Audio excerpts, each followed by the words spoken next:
Young men are quitting life in the fact that they no longer want to take part in a traditional sense. They no longer want to go and get a job, get married, have kids, repeat that process.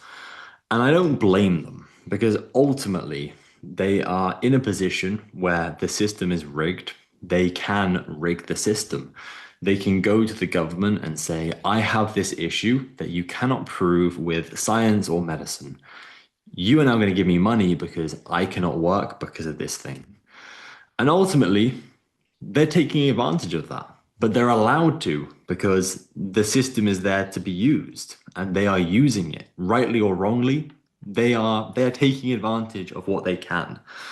In doing so, they get paid money every single month, potentially even more than they would in a traditional job. So why would they go out and go and get a minimum wage job where they have to wake up early, they have to work long hours, when they can just sit at home in front of their computer, absolutely frying their brain? Because ultimately, if you've seen the experiment where they gave mice unlimited cocaine water, they ended up just killing themselves because they wanted more and more of that sensation. And I feel like young men are doing the exact same thing because there is no reason for them to have any interaction with the outside world because they don't need to. They can work from, or they can get paid money into their bank account from home. They can go and get food ordered to their home. They can pay bills from their home. They can have social interactions from their home if they even wish to do that. So they have no one in their life that really cares about them enough to tell them that what they're doing is only self-destructive. Even at the time, it may feel like an amazing thing, getting anything for free. But if you've ever had high levels of dopamine for free before, you know that it's not worth it. The things that come negatively from that take longer to catch up to you, but ultimately when they do, it's never a fun time.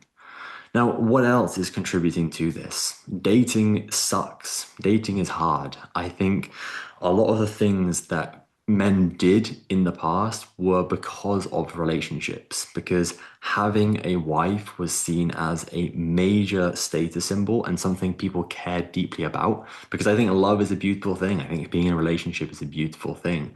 And at the moment, the way things are, with the way the dating scene is as such, it is very, very difficult for both parties, and both parties are retreating. Men and women are deciding to not take part, which ultimately is again causing another thing for people to not require social interaction with one another. We have dating apps where it is all based on physical appearance. Even if a guy or a girl have a fantastic personality and they are the funniest person ever, that's difficult to express through a couple photos and a couple words on a profile. And ultimately, people aren't even reading the profile half the time. They're just looking at the photos and moving on. But people are too scared to interact in person because of the fear of rejection. We go back to when tribes existed.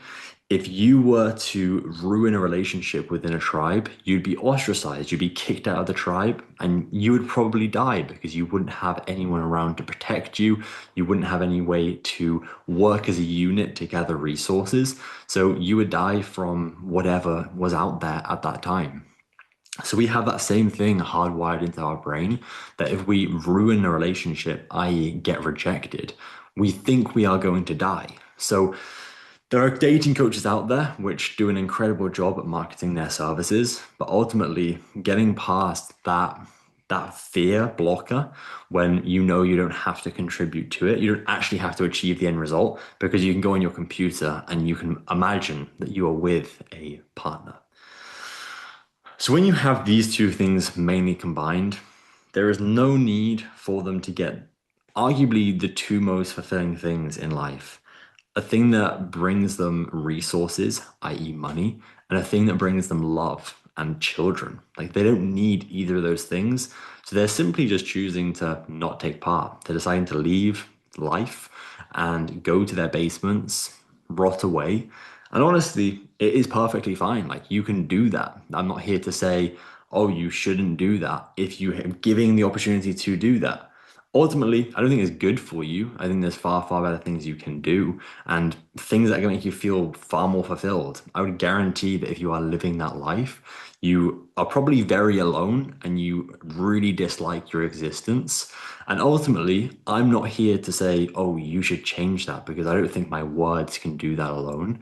You have to have a deep desire to want that thing and ultimately believe that you can do that thing. A lot of the times with people I've spoken to in the past, when they are in a situation that really sucks, they genuinely don't believe they can get out of it. And until they cross that barrier of knowing that they can achieve a better life, a more fulfilling life, that's when the change happens because they can imagine it in their mind. I would say somewhat of a cheat code in all of this: build a relationship with God. If you do that, you can take all your worries, your anxiety, whatever the case is, and put it on Him. Because at the end of the day, He is there for you but you have to be the one that puts the effort into that relationship. He is waiting for you. He has his hand reached out, waiting to give you a hug, but he is not going to make that first advancement until you are ready to accept him into your heart. Have a fantastic day. I wish you all the best.